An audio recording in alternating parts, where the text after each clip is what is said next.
Definitivamente uno de los temas más conflictivos en las iglesias en el día de hoy es el de la alabanza en el culto público. ¿Qué clase de himnos o de cánticos debemos cantar en la iglesia para adorar al Señor?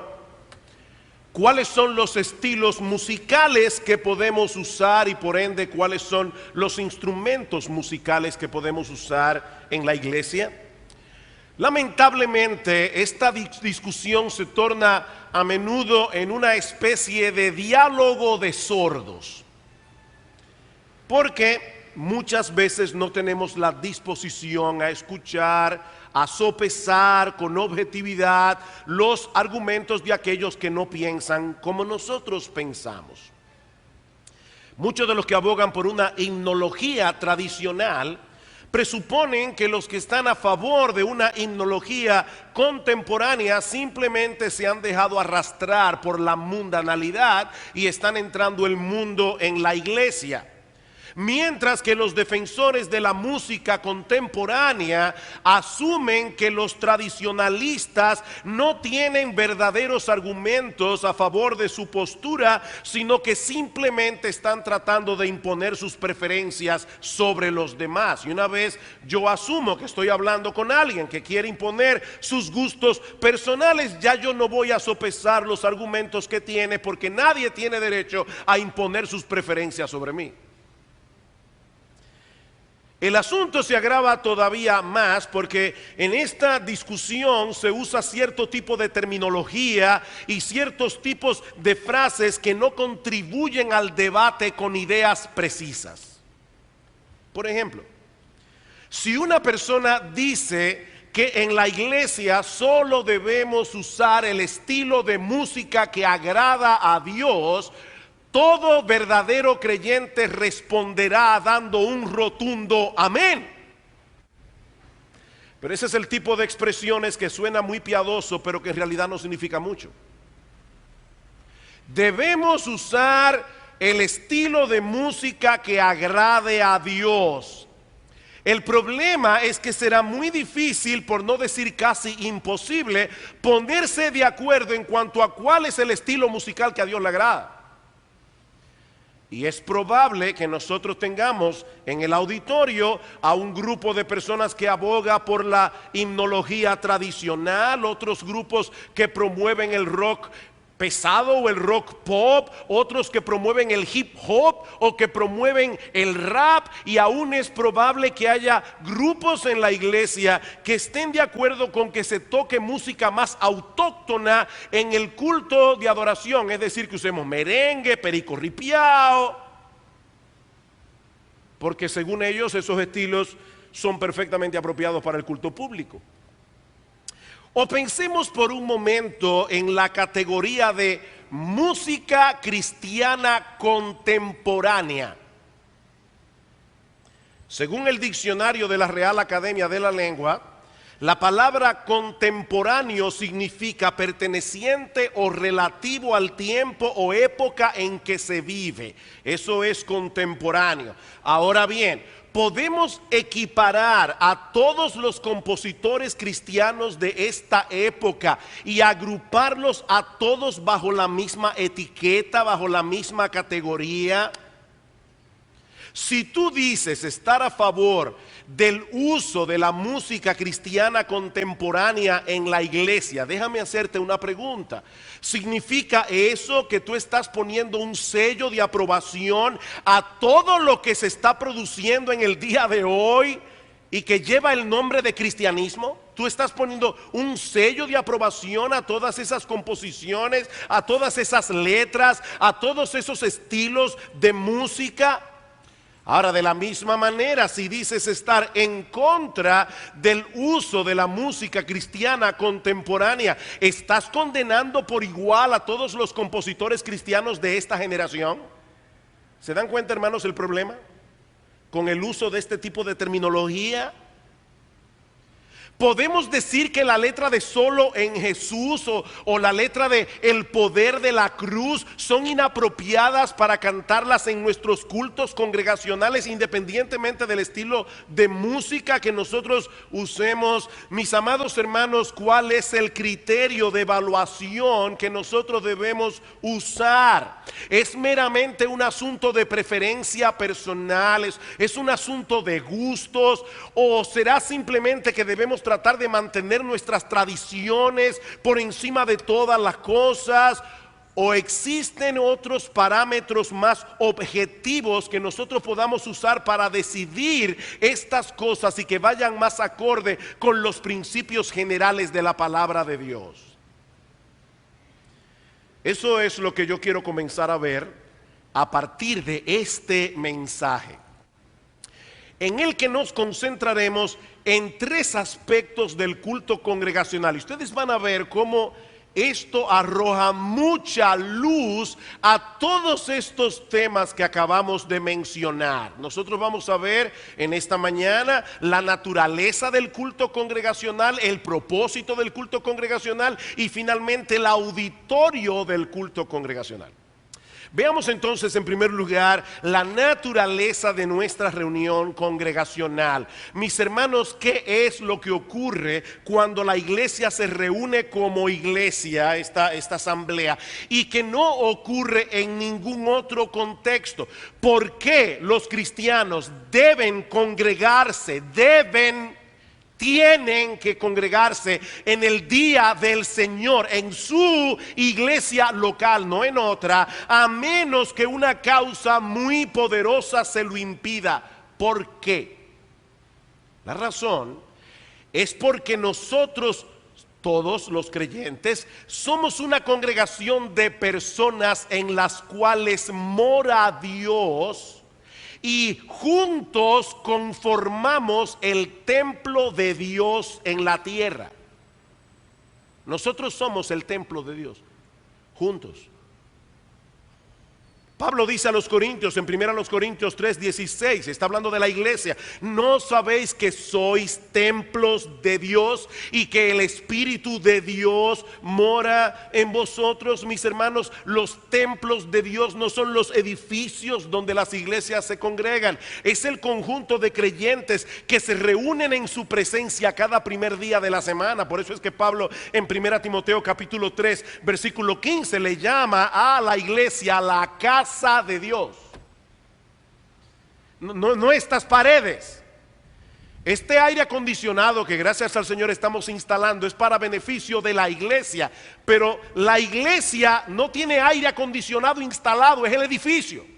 Porque nosotros somos la iglesia, nosotros somos la casa de Dios. En Efesios capítulo 2 versículo 20, Pablo dice que los creyentes formamos un edificio espiritual edificado sobre el fundamento de los apóstoles y profetas, siendo la principal piedra del ángulo Jesucristo mismo, en quien todo el edificio bien coordinado, y Pedro dice que nosotros somos esas piedras vivas de ese edificio, todo el edificio bien coordinado va creciendo para ser un templo santo en el Señor, en quien vosotros también, dice Pablo, los creyentes, sois juntamente edificados para morada de Dios en el Espíritu. Hermanos, Dios mora aquí, en esta asamblea. Cada primer día de la semana, las iglesias locales de Cristo se congregan como iglesias para formar los verdaderos templos de Dios en la tierra. No son las catedrales, son las personas. De manera que si te ausentas de esta reunión en el día del Señor, mi hermano, te estás perdiendo de algo extraordinario.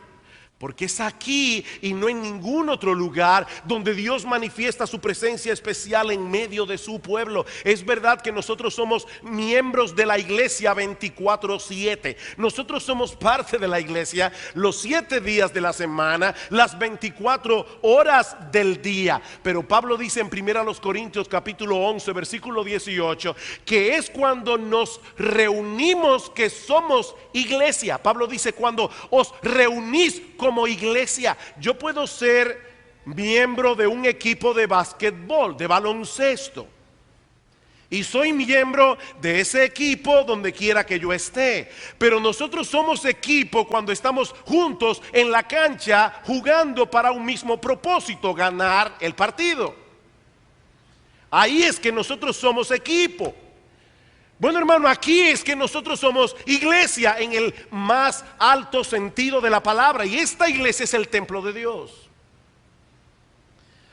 Los israelitas tenían que reunirse en aquellos lugares designados por Dios. Dios había designado lugares en el Antiguo Testamento donde Él había prometido traer su presencia especial. Pero en el Nuevo Pacto, es decir, en esta época, como bien dice David Peterson, es el Señor quien viene a su pueblo donde quiera que se reúnen en su nombre. El Señor viene a su pueblo.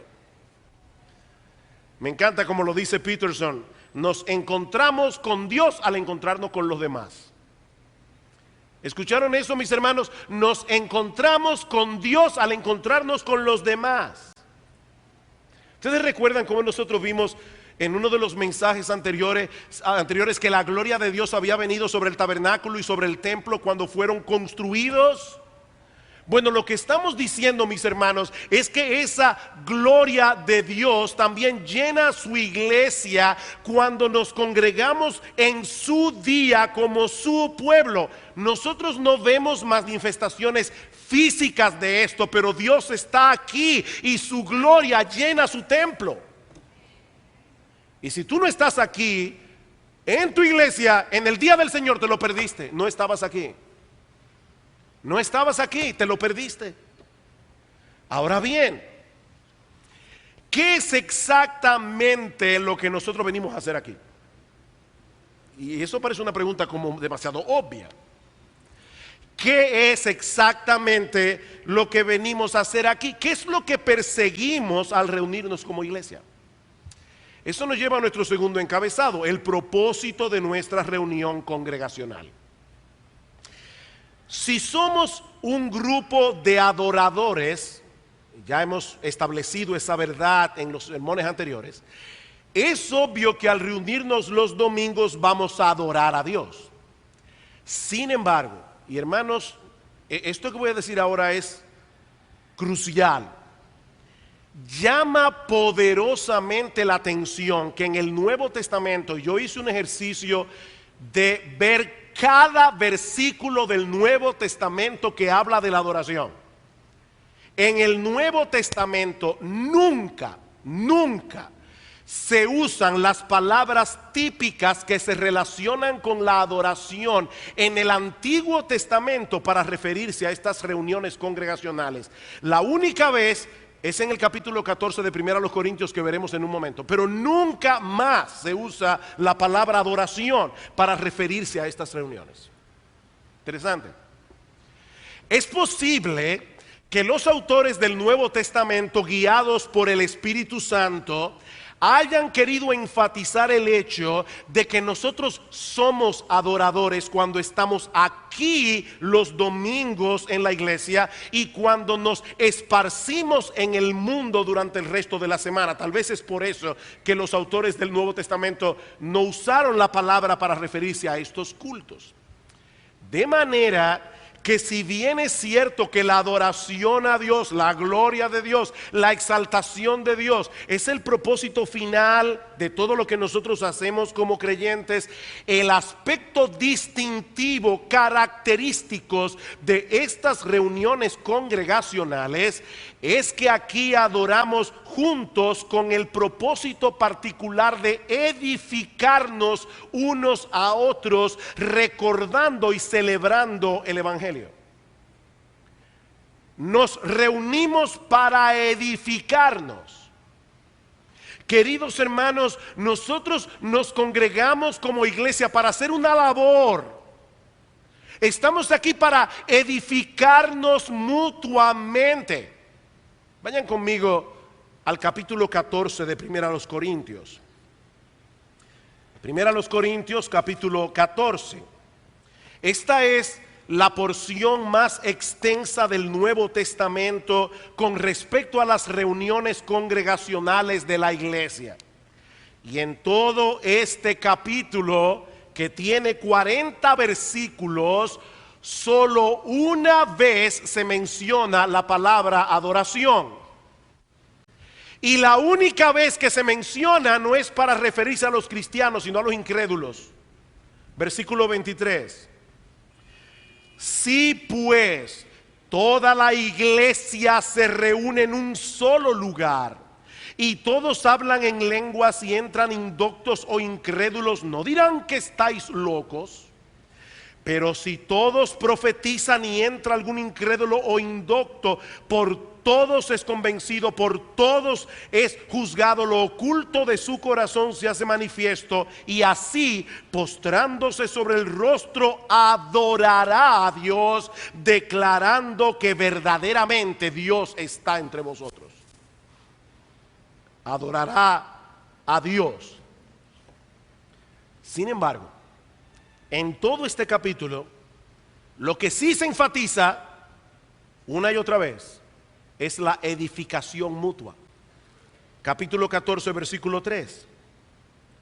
Pero el que profetiza habla a los hombres para edificación, exhortación y consolación. El que habla en lengua extraña a sí mismo se edifica, pero el que profetiza edifica a la iglesia. Así que quisiera que todos vosotros hablaseis en lenguas, pero más que profetizáis, porque mayor es el que profetiza que el que habla en lenguas, a no ser que las interprete, para que la iglesia reciba edificación. Versículo 10. Tantas clases de idiomas hay seguramente en el mundo y ninguno de ellos carece de significado. Pero si yo ignoro el valor de las palabras, seré como extranjero para el que habla, y el que habla será como extranjero para mí. Así también vosotros, pues, que anheláis dones espirituales, procurad abundar en ellos para edificación de la iglesia. Versículo 15. ¿Qué pues? Oraré con el espíritu, pero oraré también con el entendimiento. Cantaré con el espíritu, pero cantaré también con el entendimiento. Porque si bendices solo con el espíritu, el que ocupa el lugar de simple oyente, ¿cómo dirá el amén a tu acción de gracias? Pues no sabe lo que has dicho, porque tú, a la verdad, bien das gracias, pero el otro no es edificado. ¿Y de qué sirve si el otro no es edificado? Versículo 26.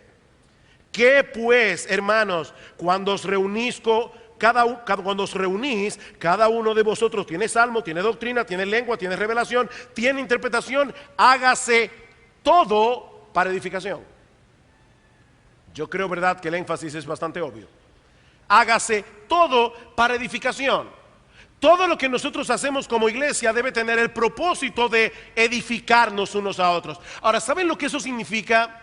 Eso significa que nuestros cultos no deben ser planificados, y créame, muchos cultos, y yo lo sé, se planifican con este propósito que yo voy a decir ahora. Los cultos no deben ser planificados para que las personas experimenten una serie de sensaciones que muchos suelen asociar con la presencia de Dios. Wow, la presencia de Dios estuvo en el culto. Yo lloré más hoy. O sea que tus lágrimas son un termómetro para saber si Dios estaba aquí o si te dio taquicardia o cómo nosotros medimos la presencia de Dios en el culto. No, nosotros no debemos planificar el culto para eso. Hermanos, los cultos congregacionales no deben ser evaluados con un emocionómetro. Esa no es la tabla de evaluación. Mis hermanos, esto puede ser extremadamente engañoso porque las emociones humanas son fácilmente manipulables. Eso es engañoso. David Peterson, nos advierte, y yo creo que su advertencia es al lugar, contra ese tipo de adoración que suele darse en algunos contextos y que son, dice él, como una especie de viaje narcótico a otro mundo para escapar de las responsabilidades éticas de vivir una vida cristiana en este mundo. Mucha emoción en los cultos. Yo no estoy en contra de que nadie cierre sus ojos. Yo cierro los ojos cuando canto y me muevo muchísimo. No estoy en contra de que nadie levante su mano. Pero hermano, déjenme decirles algo. De nada sirve que un cristiano se llene de emoción en el culto congregacional, que cierre sus ojos, levante su mano y el resto de la semana viva como siempre. Mucha emoción, nada de transformación. Eso no sirve y eso no agrada a Dios. No, nosotros no venimos a la iglesia a pasar un buen tiempo juntos. Nosotros no venimos a la iglesia a experimentar, a tener una experiencia emocional. Nosotros venimos a ser edificados a través de cada uno de los elementos que componen el culto congregacional, incluyendo los himnos que cantamos. Tú ves, el pastor dijo claramente que nosotros no debemos involucrar nuestras emociones en el culto de adoración. No, el pastor no dijo eso. Yo no estoy diciendo eso. Y eso veremos esta tarde, esa tensión entre el intelecto y las emociones, la alegría y la solemnidad, la reverencia y el gozo. Hay una tensión. Nosotros vamos a comenzar a ver las tensiones de la adoración esta tarde. Lo que yo estoy diciendo, hermanos, es que el propósito primordial de esta reunión es que tú salgas edificado. Escuchen lo que dicen Mark Dever y Paul Alexander, hablando de los himnos. Cantar juntos el evangelio como iglesia, cantar juntos el evangelio como iglesia, forja una unidad alrededor de nuestras doctrinas y prácticas distintivamente cristianas. Nuestros cantos congregacionales funcionan como credos devocionales, nos proveen un lenguaje y una oportunidad de alentarnos mutuamente en la palabra y llamarnos unos a otros a alabar a nuestro común Salvador. ¿No es ese el énfasis de Pablo en Colosenses capítulo 3 versículo 16? La palabra de Cristo more en abundancia en vosotros, enseñándoos y exhortándoos unos a otros en toda sabiduría, cantando con gracia en vuestros corazones al Señor con salmos e himnos y cánticos espirituales. De hecho, y de verdad lo que voy a decir, lo voy a decir en amor. Por eso es que es tan preocupante lo que suele ocurrir en algunas iglesias, donde la música de los instrumentos es tan alta que no se puede escuchar a la congregación. Mis hermanos, eso es un problema. Porque el propósito de nuestras voces es que se escuchen para que nosotros podamos edificarnos. La música sin letra no edifica a nadie. Wow, ese do mayor me llevó a la presencia de Dios. No, la música no puede hacer eso. ¿Saben lo que eso termina produciendo en la iglesia? Porque solamente se escucha la voz del grupo de alabanza. Eso termina produciendo una iglesia de espectadores, no de adoradores. Nosotros venimos aquí a ver lo que el equipo de adoración preparó para mí. No, nosotros no venimos a eso a la iglesia. Nosotros venimos a edificarnos unos a otros a través de las cosas que cantamos, y por lo tanto las voces de la iglesia deben ser escuchadas claramente. La música no la debe opacar. Es interesante notar que la palabra liturgia que nosotros usamos para referirnos al orden y a la forma del culto es una sola palabra griega compuesta que significa la obra del pueblo. Eso es lo que significa liturgia, la obra del pueblo. Todos nosotros tenemos un trabajo que hacer. Cuando venimos a la iglesia no somos meros espectadores. Y ese trabajo, mis hermanos, es el de edificarnos unos a otros. Hebreos capítulo 10. Hebreos capítulo 10.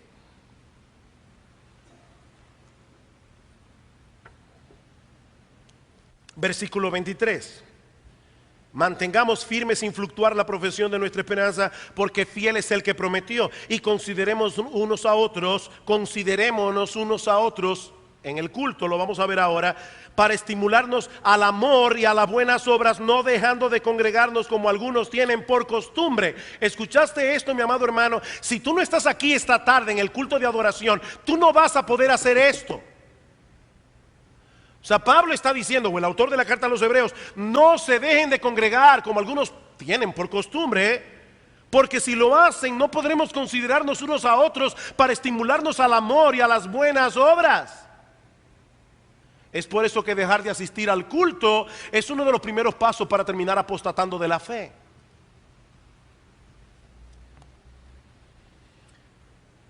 Para mí ha sido sumamente interesante hacer un estudio a través de toda la historia de la iglesia, cómo la iglesia ha adorado a Dios a través de los siglos. Desde lo que se conoce como la iglesia católica antigua, y cuando hablo de la iglesia católica, no me estoy refiriendo a la iglesia católica romana, me estoy refiriendo a la iglesia en su antigüedad, cuando todavía la iglesia no era iglesia católica romana, hasta el día de hoy. Cómo la iglesia ha estado adorando a Dios. Y lo interesante ha sido descubrir que todos los cultos de las iglesias verdaderamente evangélicas a través de los siglos han sido estructurados, la liturgia ha sido estructurada para comunicar claramente el evangelio en su forma de adoración. Eso ha sido impresionante, ver eso en la iglesia católica antigua, verlo en Lutero, verlo en Calvino, verlo en Westminster, en la confesión de Westminster y su culto de adoración que ellos promueven. Dice Bryan Chapell en su libro La adoración centrada en Cristo: nosotros comunicamos el evangelio por la manera como adoramos. Así que eso no es una moda de estos últimos años. Hoy día se habla mucho, sobre todo en Estados Unidos, de ser gospel center, centrado en el evangelio. Y algunos pueden pensar, ahora tenemos una moda con esto. No, no es una moda. Eso ha sido así a través de toda la historia de la iglesia. Las iglesias que giran en torno al evangelio suelen manifestar un flujo similar en los elementos de sus cultos. ¿Y cuáles son esos elementos? Reconocimiento del carácter de Dios. Dios es grande, Dios es santo, Dios es sabio, Dios es justo, Dios es poderoso. ¿A qué nos lleva a reconocer el carácter de Dios? A reconocer nuestra propia pequeñez y pecaminosidad. Por lo que necesitamos la gracia de Dios en Cristo y su obra de redención. Y ahí viene la afirmación en la gracia de Dios. Y el hecho de saber que ese gran Dios nos redimió a nosotros que somos pecadores, produce expresiones de devoción y gratitud. Y por eso le pedimos a Él e intercedemos por otros, y por eso predicamos su palabra, porque ahora queremos ser instruidos por ese gran Dios para saber cómo debemos vivir de una manera que le agrade a Él. Esos elementos que componen el culto no fueron seleccionados antojadizamente. Así como un cartón de huevos tiene la forma que tiene por los huevos que lleva adentro, de la misma manera, mis amados hermanos, es el evangelio lo que le da forma a la liturgia de la iglesia. Porque eso es lo que nosotros comunicamos, el evangelio, para edificarnos unos a otros. Noten que yo no estoy hablando de evangelismo. Estoy hablando del evangelio que tú y yo, mi amado hermano, necesitamos recordar una y otra vez, una y otra vez, una y otra vez. Ahora bien, ¿a quién va dirigido el contenido de nuestros cultos? Eso nos lleva a nuestro tercer y último encabezado. Ya vimos la naturaleza y el propósito de nuestras reuniones congregacionales. Veamos ahora en tercer y último lugar su auditorio. ¿quiénes están supuestos a escuchar lo que estamos haciendo aquí? Bueno, en primer lugar, y por encima de todo, nuestro Dios. Nuestro Dios. Él es, queridos hermanos, nuestro principal auditorio. Recuerden que nosotros hemos venido a congregarnos en su presencia. No quiero sonar irrespetuoso, pero nosotros no venimos a hablar a Dios por Skype. Yo le doy gracias al Señor por el Skype. Uno puede hablar con un hijo o una hija que está en Estados Unidos y uno lo ve ahí. Yo no necesito Skype para hablar con Dios, porque Él está aquí. Él está aquí. Y Él es nuestro principal auditorio. Él y solo Él debe ser el objeto de nuestra alabanza. Él y solo Él debe ser el objeto de nuestra adoración. Mis hermanos, si hay algo que nosotros debemos desear con todas las fuerzas de nuestro corazón, es que nuestro Dios sea agradado en todo lo que hacemos. En el Salmo 22 que citamos en uno de los mensajes anteriores, dice el salmista: anunciaré tu nombre a mis hermanos, en medio de la congregación te alabaré, a ti te alabaré. Los que teméis a Jehová, alabadle, de ti será mi alabanza en la gran congregación. ¿Oíste eso, hermano? No en la privacidad de tu casa, de ti será mi alabanza en la gran congregación. Y en la privacidad de tu casa también. Salmo 29, 1 al 2. Tributad a Jehová, oh hijos de los poderosos. Dad a Jehová la gloria y el poder. Dad a Jehová la gloria debida a su nombre. Adorad a Jehová en la hermosura de la santidad. Y lo mismo vemos en el Nuevo Testamento. Pablo dice en Efesios 5, 19, en Colosenses 3, 16, que ya citamos, que debemos cantar con gracia al Señor. Por eso me encanta cuando nosotros entonamos esas líneas tan sencillas. Te amo, Rey, y levanto mi voz para adorar y gozarme en ti. Regocíjate, escucha, mi Rey, que sea un dulce sonar para ti. Que sea un dulce sonar para ti. Y aun cuando predicamos su palabra, debemos hacerlo con la conciencia de que nuestra responsabilidad primaria es que Él apruebe nuestra predicación. Pablo dice en 2 Corintios capítulo 2 versículo 17 que los predicadores predican de parte de Dios y delante de Dios. Algo que nosotros podemos decir puede ser ofensivo para algunos. Pero nosotros hablamos delante de Dios y de parte de Dios para agradar a Dios. Pablo dice en 1 Tesalonicenses capítulo 2 versículo 4 que nosotros predicamos no como para agradar a los hombres, sino a Dios, que prueba nuestros corazones. Agradamos a Dios en nuestra predicación. De manera, mis hermanos, que el Dios Trino es el principal auditorio que debemos tomar en cuenta en nuestros cultos, pero no es el único. No es el único, también está la iglesia misma. Sería un gravísimo error tratar de decidir si nuestros cultos van a ser dirigidos hacia Dios o hacia nuestros hermanos. Esa es una de esas frases que suena muy bien. Nuestros cultos deben ser centrados en Dios. Y yo digo amén, pero ¿qué significa eso? O sea, centrados en Dios significa que yo no debo tomar en cuenta a las personas que me están escuchando.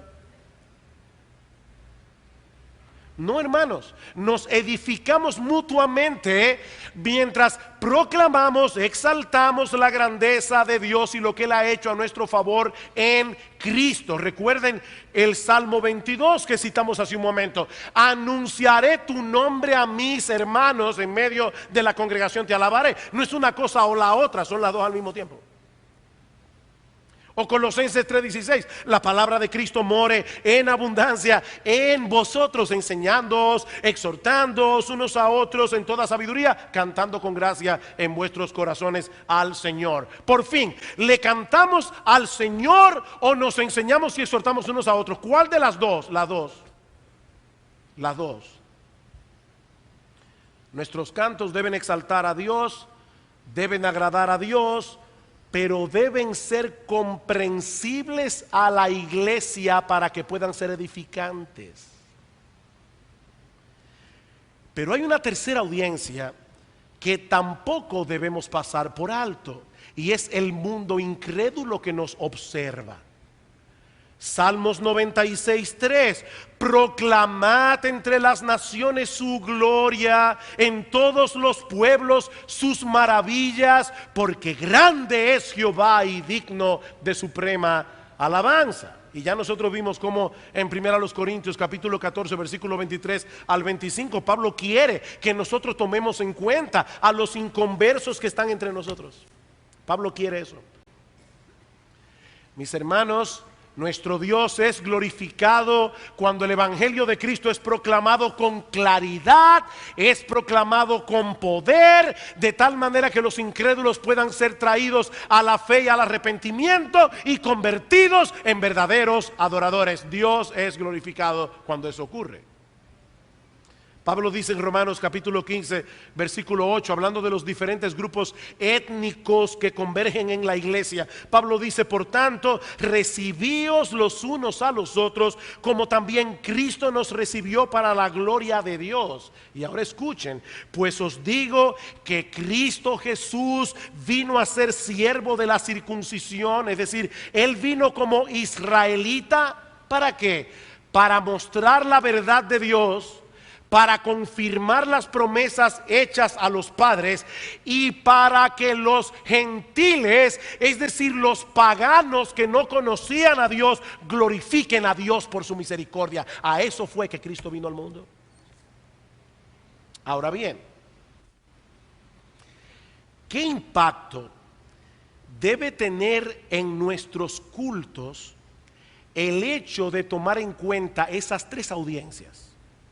Dios, la iglesia y el mundo incrédulo. ¿Qué impacto debe tener en nuestros cultos? Pensemos por un momento en el lenguaje que nosotros usamos. Hermano, déjenme hacerles una pregunta.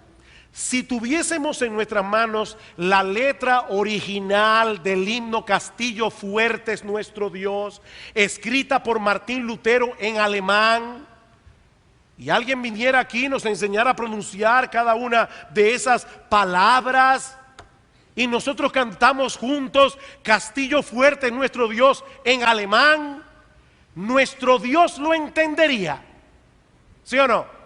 Sí, usted puede hablar en urdu, usted puede hablar en el idioma que usted quiera y Dios lo entiende todos.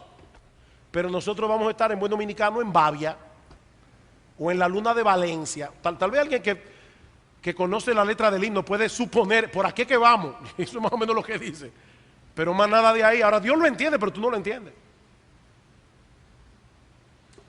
Ese es el punto de Pablo en el texto que leímos en 1 Corintios 14. Si yo ignoro el valor de las palabras, seré como extranjero para el que habla, y el que habla será como extranjero para mí. Así también vosotros, pues, que anheláis dones espirituales, procurad abundar en ellos para edificación de la iglesia. Ahora, ¿saben qué, mis hermanos? Eso puede suceder también hablando en nuestro propio idioma. A veces nosotros hablamos en la iglesia en cristianés, y los que no están acostumbrados a estar en una iglesia se están preguntando: ¿y qué rayos significa eso? Fulano se fue al mundo. Yo imagino a la persona pensando: ¿y dónde vivía antes? Nosotros tenemos que hablar para que la gente nos entienda, para que la mayoría de nuestro auditorio nos entienda. Nosotros debemos usar un lenguaje accesible, eso es lo que estoy diciendo, accesible a nuestro auditorio. Jesús y Pablo predicaron el mismo evangelio, el mismo evangelio.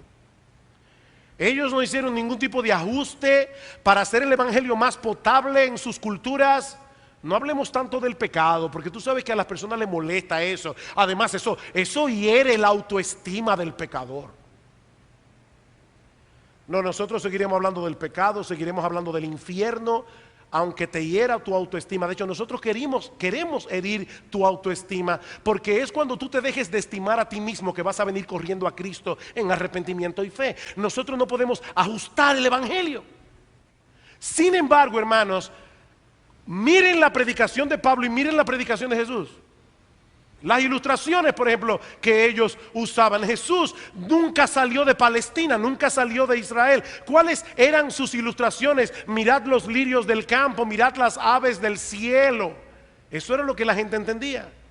Miren la predicación de Pablo, todos en el estadio a la verdad corren.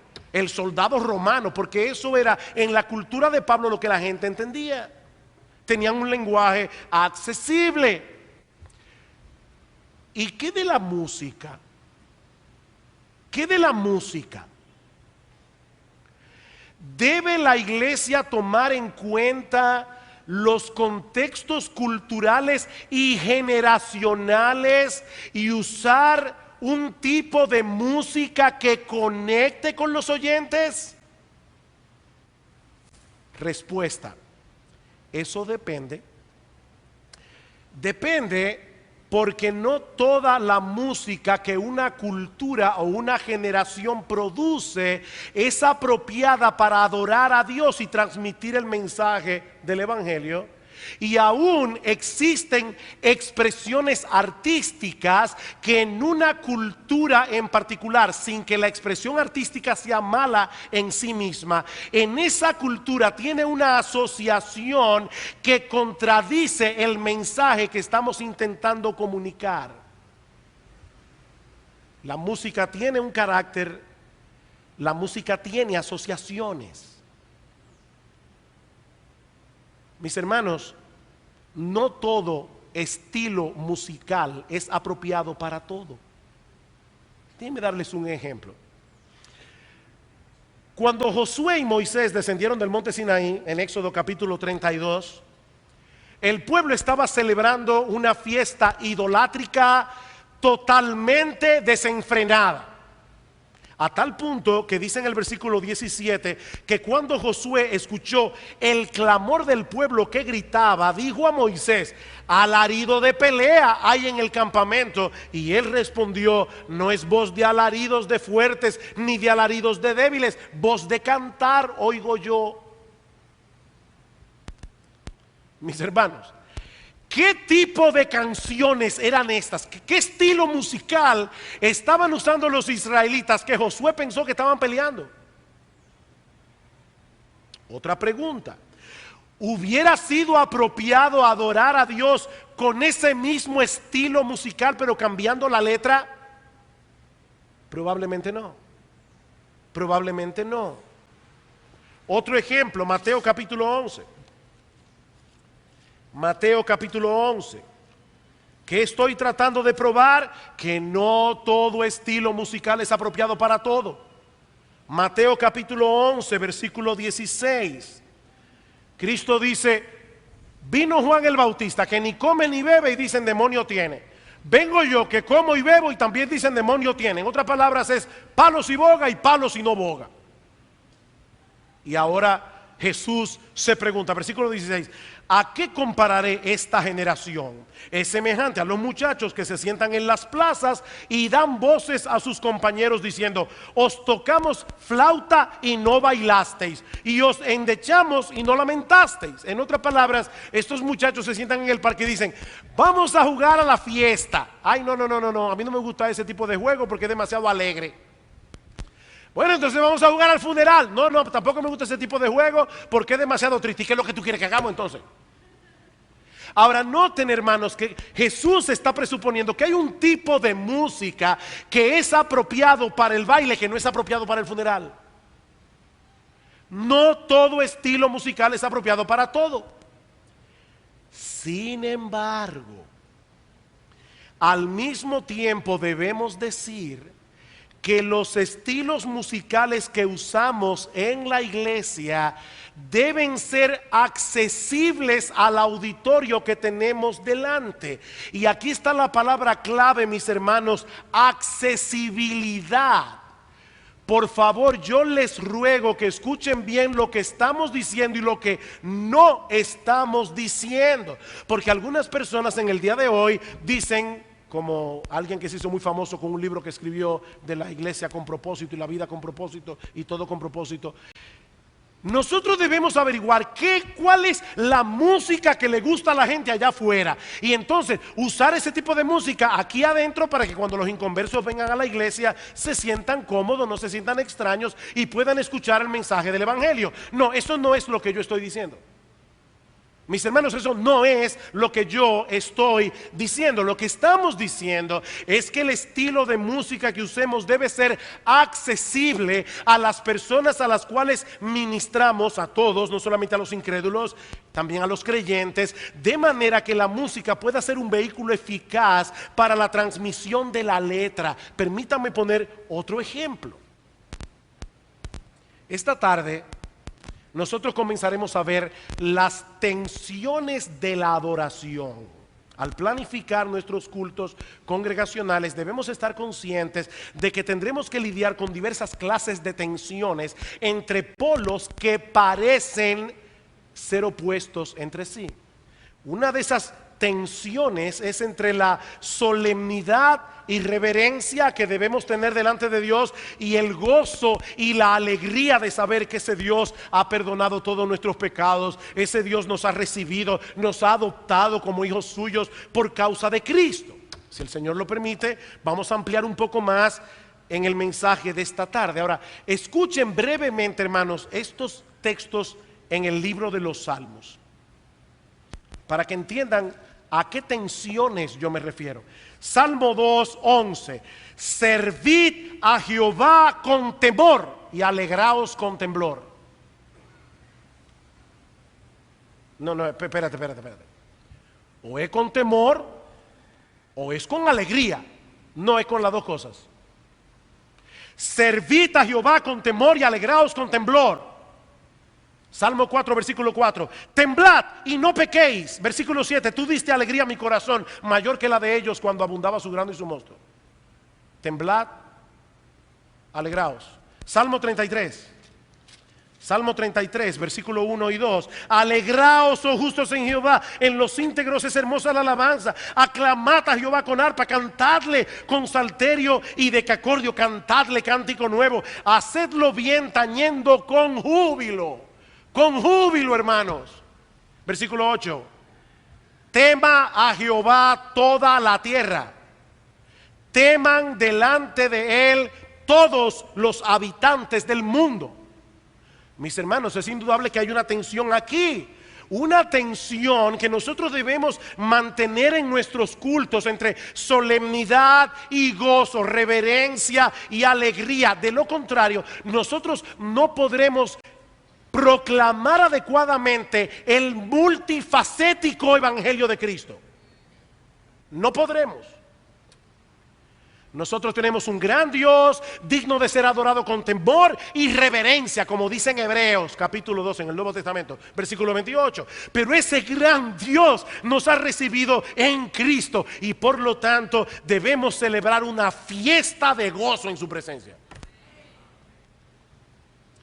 Y lo que estamos diciendo aquí es que la música que usemos debe ser apropiada para comunicar esa reverencia y ese gozo de una manera que sea accesible a los que nos están escuchando.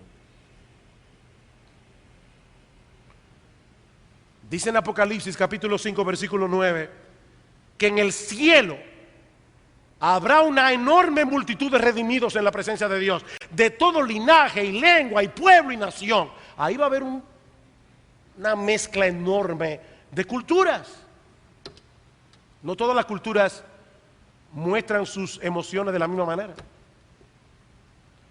Cuando un inglés hace así, él te trayado de la risa, porque esa es su cultura. Usted llega y él saluda con una distancia. Esa es su cultura. El dominicano se te echa encima. Y yo no sé cuál es, dónde que está la mecánica, pero no solamente se te echa encima, sino que te hace así. Yo no sé qué es lo que significa eso, pero es parte de nuestra cultura. Nosotros somos así. Lo que yo estoy diciendo es que yo tengo que expresarme de una manera que sea accesible a mi auditorio. Ahora, hermanos, debemos estar conscientes de que no todas las manifestaciones culturales que producen muchas etnias que van a estar en el cielo Pero muchas de esas expresiones culturales o manifestaciones culturales que producen esas etnias actualmente, no todas son apropiadas para comunicar con efectividad el mensaje del Evangelio. ¿Qué debemos hacer nosotros que queremos que el Evangelio sea predicado en todo el mundo? Debemos buscar la manera de poder comunicar en una manera accesible, por un lado, la grandeza de Dios y la reverencia que debemos tener delante de Él, y por el otro, el inefable gozo y glorioso gozo de ser recibido en Cristo. Todo eso en una forma que sea accesible para mi auditorio. Un gozo accesible, una reverencia accesible. Ese es nuestro reto, mis amados hermanos, y es en esa empresa que nosotros estamos como iglesia en este momento. No se trata de un asunto de preferencias personales. No se trata de moda. No se trata de imitar cualquier iglesia en particular. No se trata de tradiciones eclesiásticas. Hermanos, se trata del Evangelio. Es el Evangelio, o si lo quieren poner todavía más preciso para mí, se trata de la gloria de Dios en Cristo, la cual se revela en su máxima expresión en el Evangelio. Es la gloria de Dios en Cristo. Mis hermanos, nosotros necesitamos mucha sabiduría. Sabiduría. Para que no nos apartemos ni a derecha ni a izquierda de este propósito trazado por Cristo, quien es y seguirá siendo la cabeza de la iglesia. Y si tú estás aquí sin Cristo, tal vez te estás preguntando, ¿por qué tenemos tanto empeño en que este evangelio sea proclamado en todo el mundo? Porque sin ese evangelio nadie será salvo.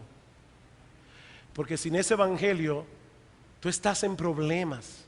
Sin ese Cristo que el evangelio proclama, tú vas a terminar en el infierno por los siglos de los siglos, a menos que reconozcas tu pecado, a menos que vengas a la presencia de Dios clamando por misericordia, a menos que clames a Cristo y le pidas a Él que Él te reciba en su presencia, a menos que vengas a Cristo en arrepentimiento y fe. Por eso tanto empeño en proclamar el evangelio. Oh, que Cristo sea exaltado y magnificado en esta iglesia y en todas sus iglesias locales en República Dominicana y el mundo, para que Dios sea glorificado en Cristo.